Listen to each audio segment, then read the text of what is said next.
Hello tout le monde, j'espère que vous allez bien. On se retrouve pour une nouvelle vidéo sur les crypto-monnaies avec le Bitcoin, l'Ethereum et les altcoins. Donc aujourd'hui on est dimanche et on a l'absence des institutionnels, du marché américain, etc. Donc qu'est-ce qu'on remarque? On remarque déjà qu'il y a déjà une baisse sur 24 heures de 3%, une baisse de 4% environ sur le marché crypto. Donc pourquoi? On a vu des structures la semaine dernière, on va essayer de prévoir les futures structures. Mais les structures qu'on avait vues la semaine dernière commencent à se mettre en place, se déroulent entre guillemets comme prévu. On avait donné plusieurs directions. Une direction commence à être favorable, mais attention, des retournements de situation peuvent même arriver lorsqu'on est sûr de quelque chose. Donc, on se retrouve sur le BTC à 20 800 dollars aujourd'hui à 16h36, donc dimanche. On avait dit qu'on considérait cette structure en premier, donc une impulsion baissière, hein, parce que c'est donc la continuation des mouvements baissiers d'avant.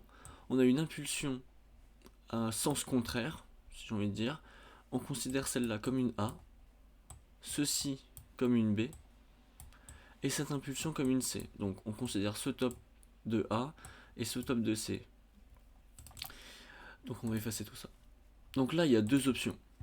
Soit on valide la structure que je viens de dénoncer, ou alors on valide ce flat en interne pour refaire un plus haut, fatiguer un peu la structure, on va dire, pour faire une fin de structure et ensuite cracher.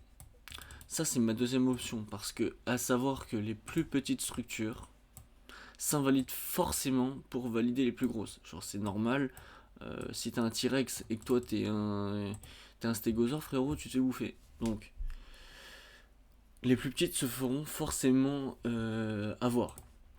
Donc ici, on peut tenter, mais si j'étais vous, ou si je parlais pour moi-même, j'attendrais plutôt une structure 4 heures. Je vise toujours la plus grosse structure parce que c'est celle-là qui me donne le plus de probabilité. Savoir qu'ici, on est dans les 80% de probabilité de chute. Donc là, déjà, ça a déjà commencé. Après, je vous ai dit, ça peut changer, ça peut refaire un plus haut et ensuite tomber. On n'est pas à l'abri. En tout cas, ici, on avait dit cassure du top, retournement. Donc là, on a eu quoi? On a eu donc l'impulsion, l'impulsion, la correction qui vient valider le drop, et là ça continue. Donc si vous voyez une correction qui commence à être comme ça, là, bon, là c'est sûr, ça vient là. Il n'y a aucune solution autre que celle-là, c'est le sel. Donc moi j'attends ça depuis des semaines, je vais pas vous mentir. L'Ethereum, je commence à l'attendre. Après, le seul petit bémol sur Ethereum, c'est qu'il va valider, si jamais le Bitcoin tombe direct, un running. Donc on peut s'attendre soit en deuxième structure pour le Bitcoin, parce que ça c'est assez léger comme correction, hein. Je dirais même que c'est carrément une impulsion. Donc pour une B assez léger, donc soit on a un drop ici, ça c'est la deuxième structure, donc un running qui vient retaper le top et ensuite valider un sell. Donc ça c'était les deux structures qu'on avait dit, et celle-ci c'est la deuxième la plus probable. Pour l'instant on vise le sell jusqu'en bas, c'est celle-là qui va nous rapporter le plus de fric. Donc, pour l'Ethereum, on n'a pas cassé le top, donc c'est soit on valide un running pour un plus haut et ensuite on valide le sell, soit il valide un expandy, pardon, il ne casse pas le top et volant direct vers le bas. Bon, c'est possible, c'est des structures qui arrivent, mais personnellement, euh, je préfère me baser sur des runnings ou des flats, quoi. Des choses qui arrivent assez souvent, assez régulièrement. Donc voilà. Bon, le S&P, ça change pas de la dernière fois. Soit on valide ce running et on baisse direct, soit on va un peu plus haut et on le valide ensuite. Bon bah Link, j'avais dit qu'on pouvait soit directement tomber à partir de ça, donc là on a déjà validé, ou alors on pouvait refaire un plus bas comme ça, remonter et ensuite chuter. Donc on verra, pour le moment on a la bonne direction. Pour le dollar, on avait dit potentiel running, donc là il est monté plus haut. Est-ce que ça invalide notre running? Non, parce qu'il peut très bien faire une structure corrective et ensuite chuter pour valider le running, ou alors continuer à monter. Ça dépendra des setups. Là par exemple j'avais call ce buy setup, celui-ci, et donc il est monté. Après il peut très bien faire comme ça. D'ailleurs on va le laisser, voilà. On va dire que ceci était le top momentané. Pour le sol on avait dit soit un plus haut, donc toujours possible, et un sell, ou alors un plus haut plus tard.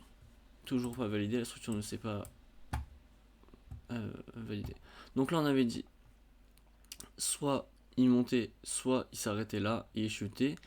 Donc là il a décidé de valider, et là il est en train de faire un buy setup, donc peut-être un plus haut pour valider le running. Voilà, on verra ça plus tard. Là on avait dit qu'on avait dit soit il cassait le top et il validait. Pour le moment il n'a rien fait, il peut faire un buy setup en interne et monter plus haut. Lui on avait dit soit il valide un running et il monte tout de suite, soit il monte et il chute. Bon, voilà, on verra ça. En tout cas la structure n'est pas validée pour le moment. Et ici on avait dit soit une chute directement, soit une chute plus haute. Voilà, donc on est toujours dessus. Donc voilà, une vidéo assez rapide, assez concise. Donc en ce moment, faire très attention sur les marchés parce qu'on a d'une part des structures très négatives ou positives pour certains, comme moi j'aimerais bien avoir un bitcoin en dessous de 15 000.